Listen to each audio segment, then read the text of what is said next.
என்னோட நேம் ஸ்ரீமதி. ஆக்சுவலாக நான் இந்த ஜான் 22 வந்து நான் ஜாயின் பண்ணேன்.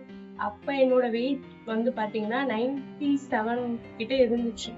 ஸோ அதுக்கப்புறம் நான் இங்கே ஜாயின் பண்ணதுக்கப்புறம் தான் என்னென்ன சாப்பிட்டா வந்து நம்மளுக்கு இது பண்ண முடியும் அண்ட் தென் ட்ரைன் பண்ண முடியும் அண்ட் டெய்லி கன்சிஸ்டண்ட்டாக எப்படி வந்து நம்ம வந்து டெய்லி ஒர்க் அவுட் பண்ணிட்டு அண்ட் தென் ஃபுட்லேயும் கண்ட்ரோலாக இருக்கணும் அப்படிங்கிறது இங்கே ஜிம் வந்ததுக்கப்புறம் தான் எனக்கு ஃபுல்லாகவே தெரிஞ்சிச்சு.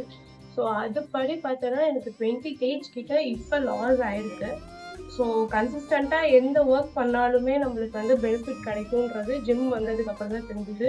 ஜிம் வந்தால் வந்து வெறும் ஒர்க் அவுட் தான் அப்படிங்கிறது மட்டும் கிடையாமல் நம்ம எப்படி பேலன்ஸாக வந்து ஒர்க்கையும் ப்ளஸ் ஜிம்மையும் வந்து ஈக்குவலாக இது பண்ணலாம் அப்படிங்கிறது இங்கே வந்து கற்றுக்கிற மாதிரி இருக்குது. அண்ட் மோரோவர் இங்கே வந்து இந்த ஒர்க் அவுட் பண்ணால் வந்து பெனிஃபிட் இருக்குது, அந்த ஒர்க் அவுட் பண்ணால் பெனிஃபிட் இல்லை. எல்லாமே பண்ணும்போது நம்மளுக்கே வந்து இதெல்லாம் நம்ம பண்ணுறோமா, இதெல்லாம் நம்மளால முடியுமா அப்படிங்கிற மாதிரி ஒரு ஒரு ஒரு நம்மளுக்குள்ளேயே ஒரு தாட் வருது.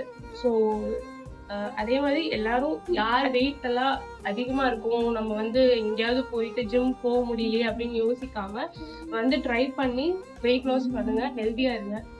தேங்க்யூ.